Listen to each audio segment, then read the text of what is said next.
because I know I'm gonna get really sleepy.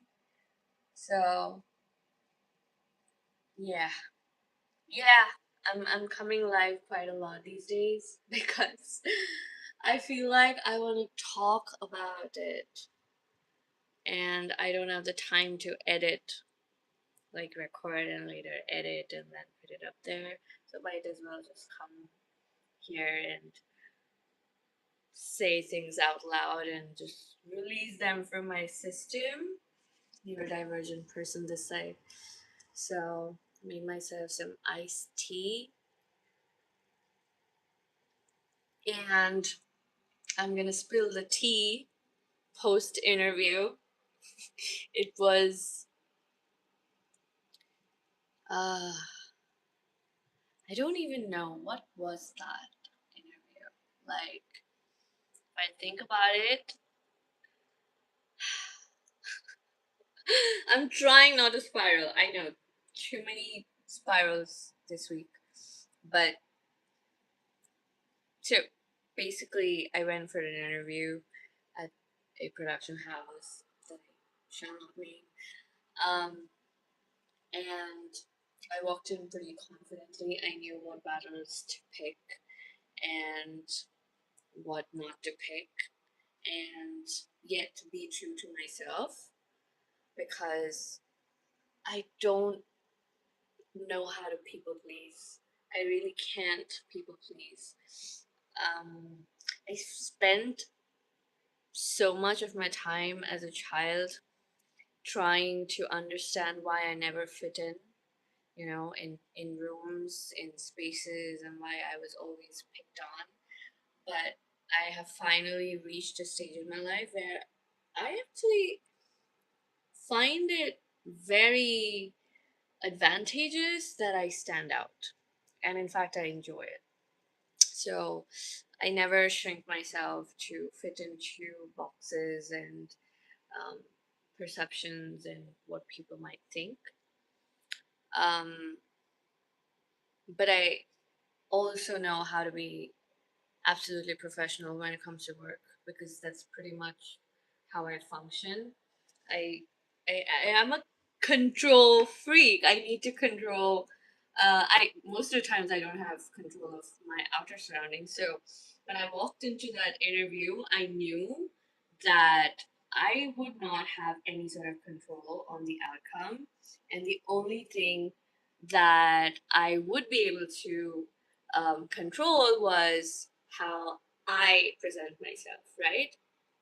So I was very confident but very polite, and um, there were two people in the room. One of them has known me for a bit, but the other person was sort of the main hiring point of contact. And I stuck to my guns. I was honest about what I could offer and that I was ready to accommodate their expectations, right? I mean, that's the smart thing to do when you walk into an interview. Pick your battles. So I kept thinking, um, hi guys. I kept thinking how to just be honest and yet um, be smart. And I think I was able to do that. And I was very happy with the way it went. But then, and this is the part that everybody should avoid, but this is the part that I don't know why I put myself in. So I came back and I was happy. I know that I cannot control the outcome, so it doesn't really matter, how it turns out because who knows how it'll turn out. Um, I ended up messaging the person who was in the interview, who was the point of contact, who got me that interview, and asked him if this would go through. And he had a very doubtful reply. Now imagine the same scenario from where I was sitting. The person that I was directly talking to she seemed like she couldn't place me, but not in a bad way, because I'm very used to that. I have never been in a room where people can automatically put me into boxes. They are always confused because they don't know where I belong. It's just something that I'm very used to, and it doesn't bother me anymore.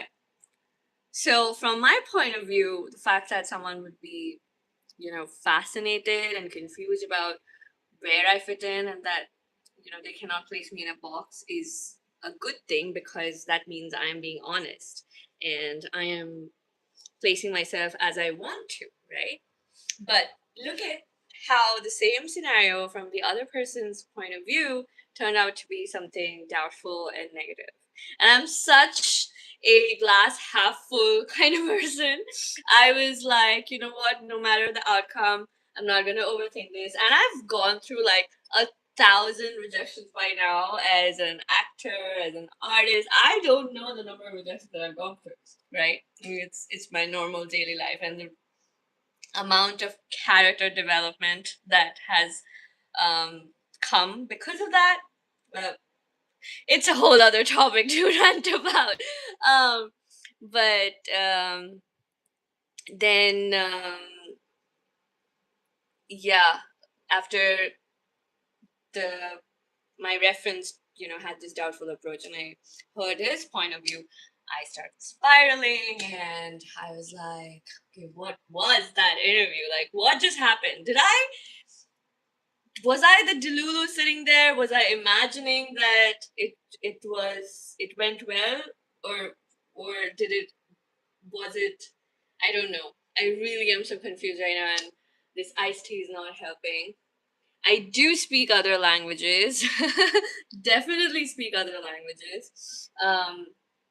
But because this is a global platform, and a lot of lovers who connect with me are from all over the world, so I think English is a language which works for everybody. Um, but thank you guys for being here and listening to me rant. Do you guys have similar experiences about interviews? Do y'all have interview trauma? Then you feel free to dump it over here, because this whole act of being in an interview and being interviewed as an artist, as a neurodivergent person, and someone who has never fit in rooms and has always been the weirdo in a room. It's a very exhausting process, and yet somehow I'm still standing. So to that, I'm not drinking. It's iced tea.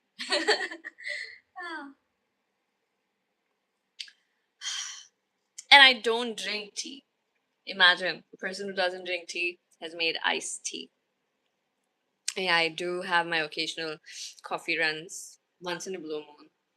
Tea is something that I barely drink, but I just needed something to calm my nerves and just let it out there. But seriously, what the hell was that interview? Because now I'm like, did I imagine the whole thing? Did I completely, be off what it actually was? Because I answered every single question to the best of my ability, and I'm a very no bullshit professional person. I do not know how to function otherwise, because that is how I keep my nervous system calm, and through discipline and through maintaining absolute professionalism when it comes to work and delivery and quality and deadlines.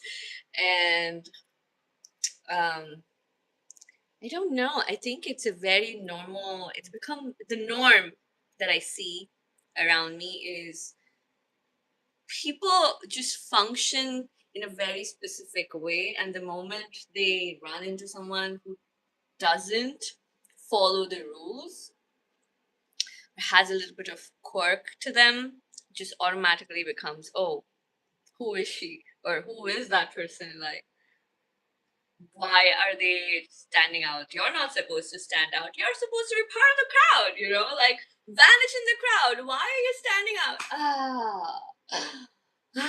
I wish for every artist, and I think this is, I mean, I don't know how many times I had this conversation with artists that I meet, that they just want to be who they are, without feeling like they have to, become somebody else just so they can be accepted. And this is where I think YouTube becomes a platform where people find community and the support and the love. And oh my God, I found you guys, and you can just be and exist. And, there is no, I don't know. Of course, there are people who will spread their negativity and projections and judgments, but despite all of that, this space becomes like a safe space for so many artists, right? I mean, it's insane. Yes, no music today. I am literally talking a lot. And which language do you want me to talk in? Nico Souza. Um, because that was a very, very specific question. So my first language is English, and I think speak, walk, talk, live in that language because I grew up in a missionary convent school. Um, my native tongue is Bengali, um, but I speak Hindi because I've studied Hindi. It was my third language. I speak Nepali. I speak Korean, Japanese, Spanish. And those are work in progress, obviously, because I'm continuously studying. I love learning new languages. People out here, lovers who are here, they know my love for languages. I love studying about new cultures and their languages and just people in general. I am that weirdo. What can you do? I can't do anything. Ah, yeah. So tomorrow I'm gonna get the result of the interview, and I have no idea what it's gonna be. But at this point, even though I'm spiraling, I think I'm gonna be okay, no matter what the outcome is. Um, because I have seen this from my own experience too many times, that when if I have to be somewhere, no matter what the circumstances, I always end up there. Do you guys? I hope I'm saying it in a way that it's understandable. You know what I mean? Like, if a place or thing is meant for you, it just finds a way. And I believe that because that's pretty much how I have been living in Mumbai for so long. It's been 6 years. Wow, it's been 6 years. I cannot believe. And yeah,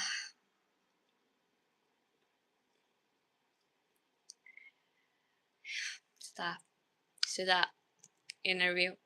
I've had this is probably um this felt this took me back to my the time that I was studying law, and I started working before I got my degree. So I was still in college and I had to go through this interview process. Um, Even though I knew I already had the job, I had to give that interview because, well, that's the process. You go through the process, and it took me back to that day. Um, it was a whole level of deja vu.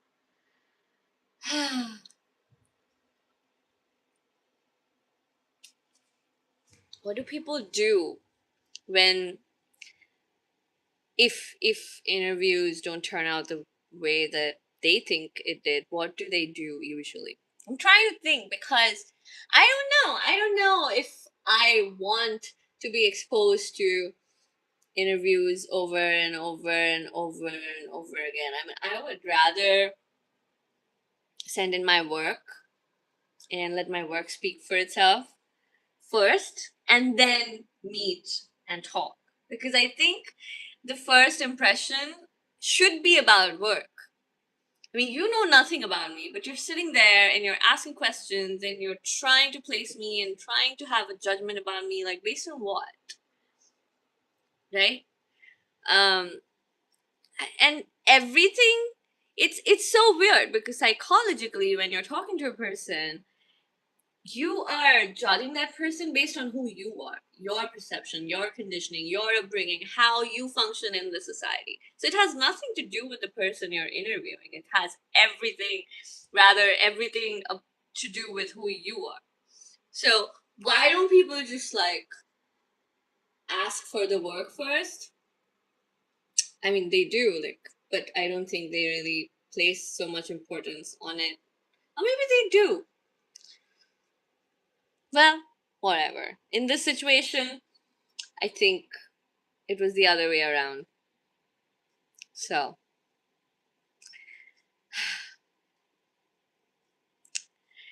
do you guys have any, I don't know, advice on how to not spiral about this tonight? Instead of just, I don't know. Like, what was that interview? Like, seriously, I could just sit here and talk about it.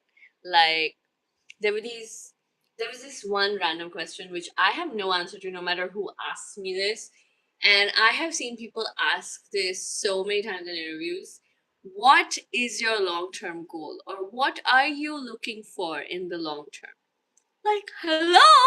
What do you mean long term? I don't understand at I don't function that way. I don't think any Gen Z young person functions that way. I don't think anybody knows what they're like. Of course, you would have goals in life and ambition in life, but I don't know. Just like saying it in an interview feels almost like sometimes maybe I went too much into my head, so it felt like if I say it out loud, it will sound like I have too big an ambition, or just like I wanted to protect that thing.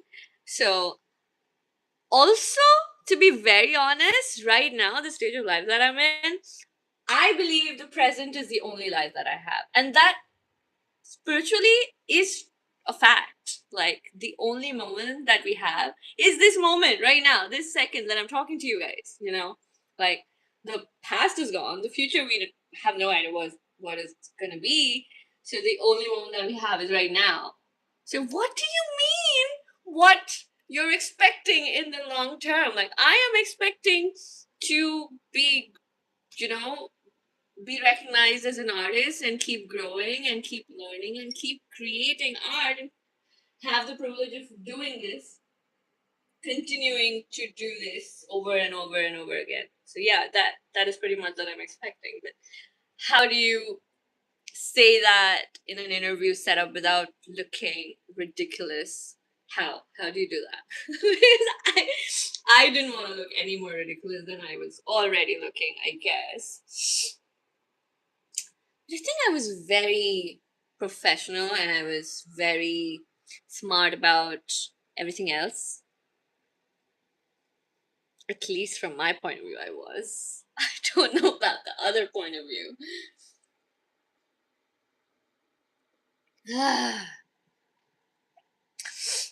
um, how was everybody's day? It's a Tuesday, and I'm pretty sure people have had a working day.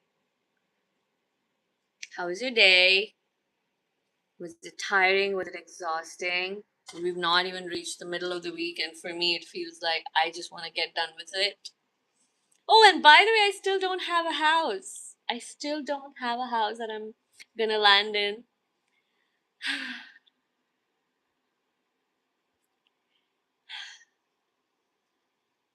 What? What is that? Hello. Hi, guys.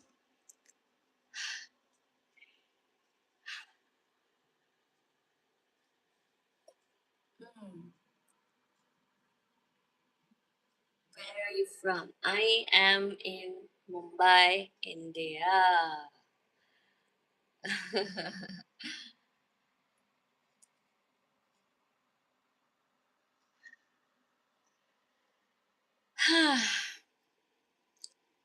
It's been one hell of a day, and I cannot get over the post interview trauma. So sorry for trauma dumping on you guys.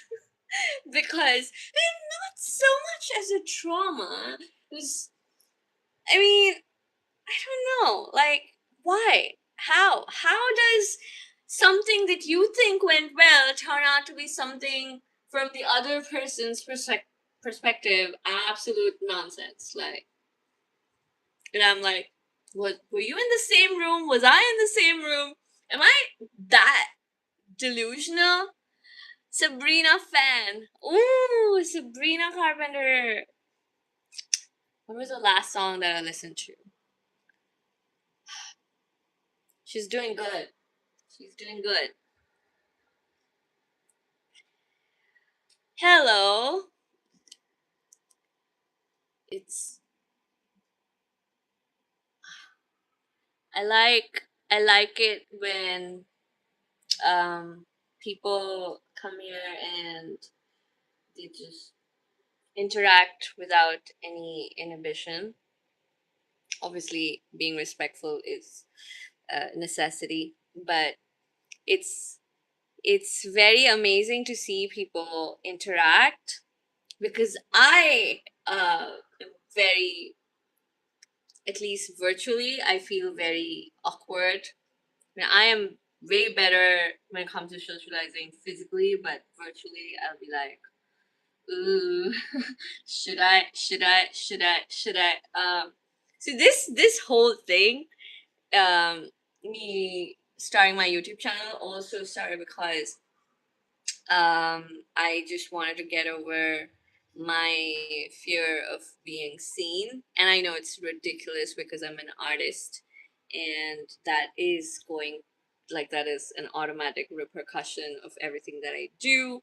And if I want my art to be out there, it's like I would want people to see it. And yes, but I'm also an individual who has had a lot of trauma attached to being seen. So it's like this whole journey of YouTube is helping me overcome that. Just when I'm in my private space. When I'm working, when I'm in front of the camera performing, despite my nerves, I forget about everything else. But this personal space that I share with you guys here, this is where it triggers a lot of those things in my head, and I'd be like, can I do this? Can I do this? Can I do this? And turns out I can. I can. I'm based in Mumbai, India. So to answer your question, I'm from India.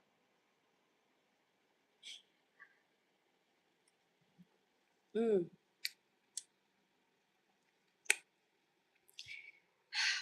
But interview tea spilled. That was why I came here. I just wanted to let it out of my system because I started to unravel, the whole thing started to unravel in my head. And seriously, if you guys walk into an interview, whenever you do, and if you have in the past or like in the future, I think people should start to share their interview experiences, because it's chaos that can be entertaining as hell. And I'm pretty sure there will be so many stories about interviews that would be so entertaining and chaotic, and it would just make everybody feel a little less weird. You know what I mean? Like, it's not just me. It happens to everybody. So people just should start to share more and more and more interview experiences out here. It'll be great to hear those stories.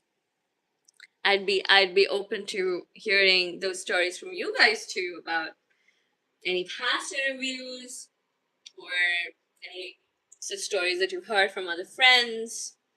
Just tell me. Feel free to share.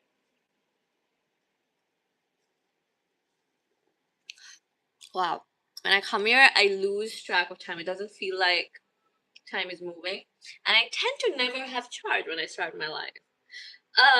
For those wondering why I'm coming live so often these days, so it's become a thing because I barely have time to shoot and edit. So I'm treating this as my alternative. I would just turn on the camera and do what I would usually do when I'm recording and putting those vlogs out there. I'm gonna try to vlog more. I promise. I'm pushing myself. It's just, it's a lot of work. And I have so much happening right now. I'm on the brink of becoming homeless. And then this interview just got to me today. After a year, I'm gonna be coming back to these lives and I'm gonna be mortified. But somehow, I know I will survive it because you guys were still here listening to me rant again.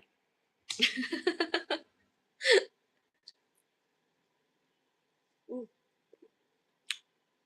You know how people talk really fast when they rant? I have this tendency of starting to talk in my native when I'm very angry. Like, I don't get angry very easily, but if someone has pushed me to that extent and I'm fighting, that's when my Bengali and my Hindi and every native pull that I have will come out. But the funny part is, I always end up calming down or crying because I don't get angry easily. So when I get angry, I don't know how to handle it, and then when I start to cry, I automatically start to talk in English again. It's like the weirdest multilingual brain that I have. Like, every language is mixed up in there.